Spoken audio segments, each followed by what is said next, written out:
Kamusta kayong lahat dyan mga kababayan? Welcome back sa News Info PH.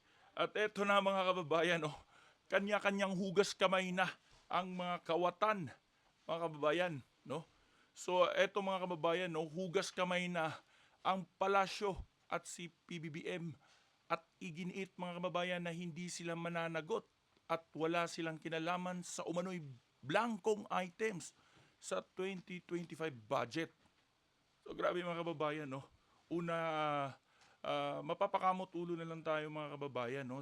Dahil nga, una, itinanggi nila ang blankong item mga kababayan, no? Sa 2025 budget na siniwalat ni dating Pangulong Duterte mga kababayan at ginawag pa nilang fake news at sinungaling ang dating Pangulo na si President Duterte mga kababayan.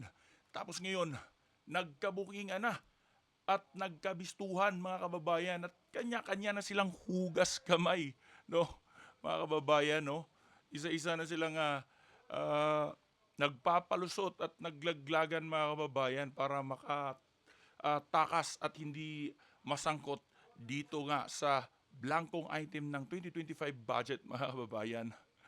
Naku po mga kababayan, kanyang salba na sila, no, mga kababayan. At tila bumaliktad na nga ang sitwasyon mga kababayan.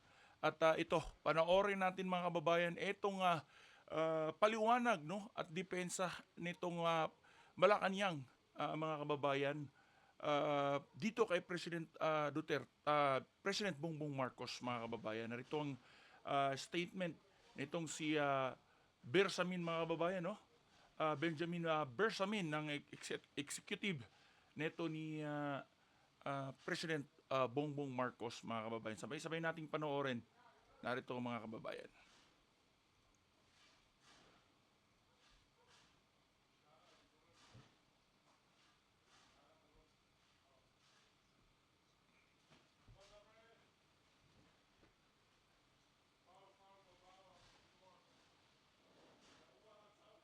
Hindi niya mapigilan talaga.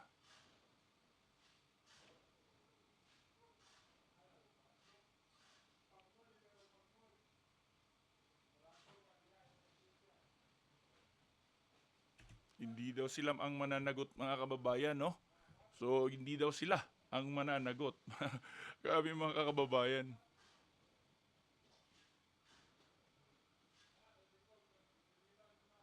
Mhm.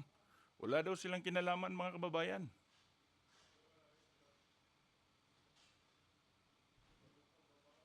Mhm. Finished product na pinapirmahan sa presidente, mga kababayan. Di ba mga kababayan, nung nakita pa lang nito ni President Bongbong Marcos, ay magtataka sana siya mga kababayan kung bakit blanco yung budget na ipinasa sa kanya. No? So bakit niya pinirmahan mga kababayan? Tapos ngayon nung nagkabukingan, ay kanya-kanya na silang hugas kamay at laglagan. No? So sino ang may kasalanan dyan? No? Sino nga? Sige nga, sa tingin mo kung sino, Bersamin? Ipaliwanag mo sa taong bayan yan. No? Kababayan, ito. Kanya-kanya na silang palusot mga babayan, no? At ito naman ang statement ng Kamara, mga babayan.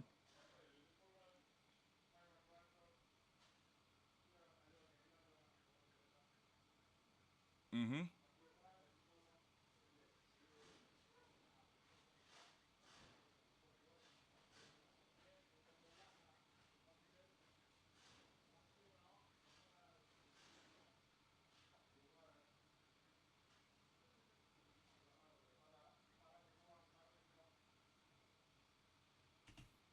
Kakaiba din 'tong palusot nila mga kababayan, no? Ay, pinapalabas nila na ang may kasalanan ay itong sila BP Sara Duterte, no? Mga kababayan, ginawa lang daw itong issue na ito para maibalik yung tinapyas na budget ng DepEd under Vice President Sara Duterte, mga kababayan. Kakatawa na lang 'tong mga kababayan. Sila yung gumawa nitong 2025 budget at ang pumirma ay si President Bongbong Marcos. Tapos parang itinuturo nila na yung blankong ah, items ng 2025 budget ay ah, para maibalik, no, ang pondo Nagpapatawa talaga sila mga kababayan.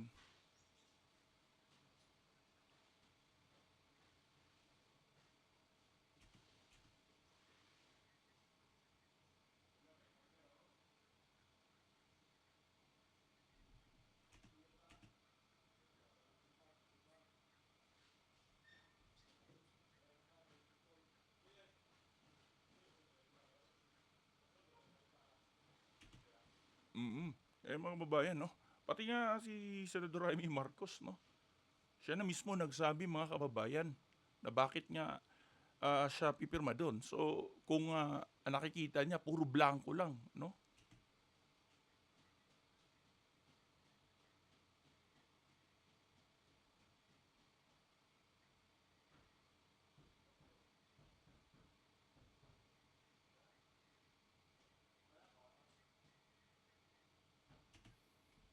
Ay nga, no? Ano daw ang rason, no? Kung bakit naglabas at unreliable source daw mga kababayan. Sa tingin nyo ba, dating Pangulo ng Pilipinas, walang mga ah, kasamahan yan or mga intel yan sa loob or mga ah, kaalyado pa rin na naglabas ng ah, reliable na information? Siyempre mga kababayan, may reliable yung source ng information na yan. Dahil nga, mga kababayan, kahit si Amy Marcos na mismo, no, sa kanyang speech, inamin na, no, ni Amy Marcos, kapatid mismo ng Pangulo yan, no, na may anomalya at kababalaghang ginagawa dahil nga nag-submit sila ng para 2025 budget kung saan blanco lang, no, hindi mabubura ang video, ang statement nitong si Amy Marcos, mga kababayan.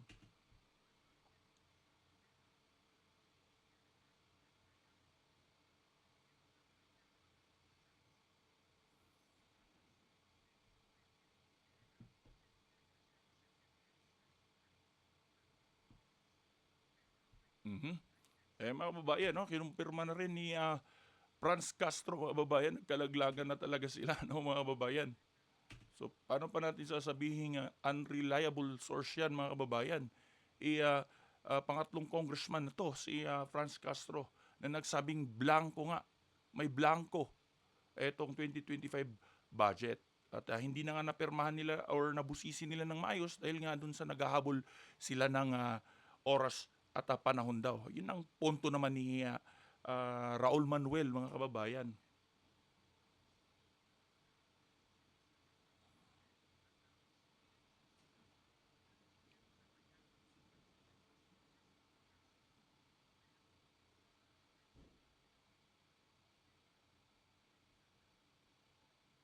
Mm.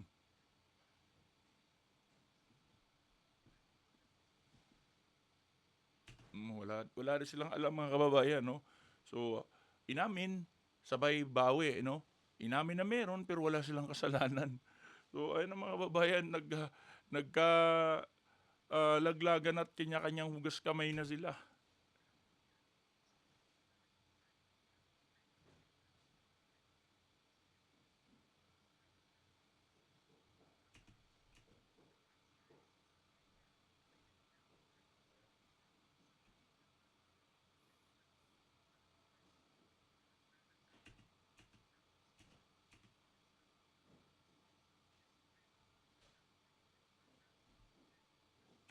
Dapat talagang maimbestigahan 'to, mga kababayan, no?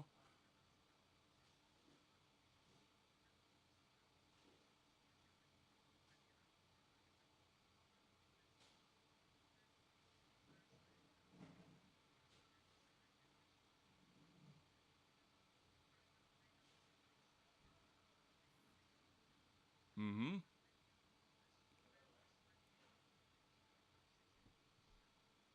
Ayun, mga kababayan, no? O, kanya-kanya na silang mga kababayan, kanya-kanya na silang palusot, no?